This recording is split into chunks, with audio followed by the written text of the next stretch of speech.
What does your brain think of when it hears the word dieting? These days, it's generally conceded that dieting does not work long term, although that doesn't seem to detour some from trying to market a new dieting plan or others from trying it, perhaps in the hope their body will be a clear exception to the research.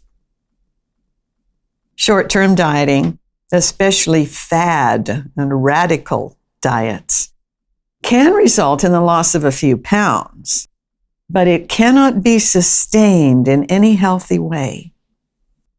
Studies have shown that within the space of about 3 years, most people gain back everything they lost or more, often as fat rather than muscle tissue.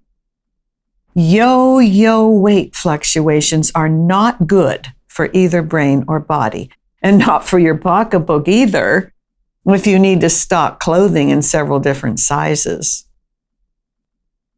Experiments with mice at the Albert Einstein College of Medicine showed that dieting nutrient-starved brain neurons become cannibalistic and start eating parts of themselves, perhaps in an attempt to send out hunger distress signals. This can be problematic, except perhaps for neurons in the brain's search engine, the hippocampus. Brain neurons typically do not divide and multiply like other cells. So when the cells are gone, they're gone. You may recall that water is touted as your most essential nutrient. There are also essential food nutrients, 5 main categories divided into 2 groups: carbohydrates, proteins, and fats are in the macronutrient group because you need larger quantities of them, as compared with vitamins and minerals that comprise the micronutrient group. Research indicates that body cells can use all types of macronutrients to create glucose energy, carbs, proteins, and fats. Apparently not so with brain neurons. According to the authors of The New Glucose Revolution, carbs provide the preferred glucose source for brain neurons. Studies have shown improved mental ability after a meal high in carbs, raising concerns about the long-term effect to the brain of very low-carb dieting.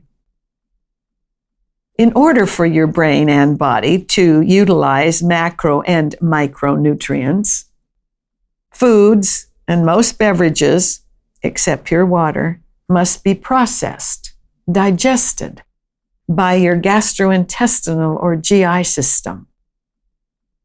It's also sometimes referred to as your enteric nervous system or as your second brain, since it is believed to contain as many neurons as are in your brain and spinal cord. Many factors impact the health of your GI system, its digestive effectiveness, and ultimately the health and wellness of both your brain and body. These factors include, at least, what you eat and drink, the quality of your food, how often you eat and at what times, the rate at which you eat, how much you eat as in portion control, your mealtime environment, and your emotional state before, during, and after eating. Some think that sugar must be a nutrient because it's contained in so many foods. Not so. Sugar is actually a brain toxin and powerful enough not only to suppress immune system function, but to lead to repetitive addictive-like behaviors and also to create brain inflammation. The author of Lick the Sugar Habit has pointed out that sugar and white flour and processed refined foods made from them, including nearly all desserts, can produce a temporary high in the brain by increasing the levels of dopamine, serotonin, and norepinephrine. They also impact critical neurotransmitters in much the same way as alcohol. Sugar can spike blood glucose levels in the brain that tend to be followed by lows because what goes up must come down. These uneven fluctuations are not good for brain function and also can create instability in insulin function. According to Psychology Today, estimates are that the average American eats 2 to 3 pounds of sugar each week. National sugar consumption has risen from 26 pounds in the late 1990s to 135 pounds per person per year, compared with 5 pounds per year per person in the late 1800s. Simple carbs, such as refined sugar and fructose, do not meet the definition of a nutrient, which is a substance that provides nourishing and nourishment essential for growth and the maintenance of life. Having said that, all carbohydrates are not the enemy because carbs are not created equal. Glucose from healthier complex carbs like vegetables, whole fruits, and some non-wheat grains are much less likely to spike blood glucose levels or to trigger addictive-like behaviors. Did you know that soft drinks reportedly have beaten out white bread as the number one source of calories in the American diet? Estimates are that on average, Americans consume close to 50 billion liters of sodas per year, which equates to about 57 gallons or 216 liters per person. Reportedly, soda drinks can add a pound a week to your waist. A 20-ounce glass of cola can contain the equivalent of 16 teaspoons of sugar, often in the form of high fructose corn syrup, HFCS. This is nearly 3 times the maximum daily sugar intake recommended by the American Heart Association. Because of the sugar content, some elect to drink diet sodas, not realizing that these create their own set of problems, especially with insulin regulation.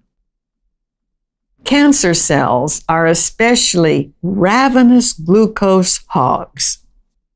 Research at the MD Anderson Cancer Center in Texas tested different types of sugar on a group of mice predisposed to developing cancer. Turns out, the more sugar the mice ate, the bigger and faster their tumors grew. Even more than glucose, fructose also resulted in faster tumor growth and greater spread or metastasis. In addition to what you put into your GI system, it needs rest. Imagine your blender running virtually nonstop for 15 or 20 hours a day. That's one reason some are recommending prudent intermittent fasting. What does that look like? Let's say you eat breakfast at 8 a.m., lunch at noon, and your last meal before 6 in the evening. After that, you drink only water between then and break fast the next morning. And voila, you will have fasted for 13 or 14 hours, which gives your GI system a breather. Intermittent fasting has been shown to enhance cardiovascular function, sleep, cell repair, weight management, and reduce the risk of inflammation. believed to be the underlying cause of many illnesses and chronic diseases, and a potentially faster rate of aging. Brain inflammation can occur due to injury, such as trauma or strokes, and food and beverage choices. Naturally occurring carbs found in whole fruits and vegetables and ancient non-wheat grains are not thought to trigger inflammation, as they contain many compounds known to be anti-inflammatory. Blood vessels that bring oxygen and nutrients to the brain and central nervous system possess unique properties. They form a highly selective, semi-permeable membrane around the brain known as the blood-brain barrier, which separates circulating blood from the brain and the extracellular fluid in the central nervous system. It is designed to prevent toxins, poisons, and other harmful substances from entering the brain. According to Harvard researcher Datus Karazian, PhD, a compromised or leaky blood-brain barrier is one of the biggest risk factors for brain inflammation. Allowing inflammatory factors from other parts of the body, as well as other unwelcome substances to enter the brain, can trigger the supporting glial cells to produce brain inflammation.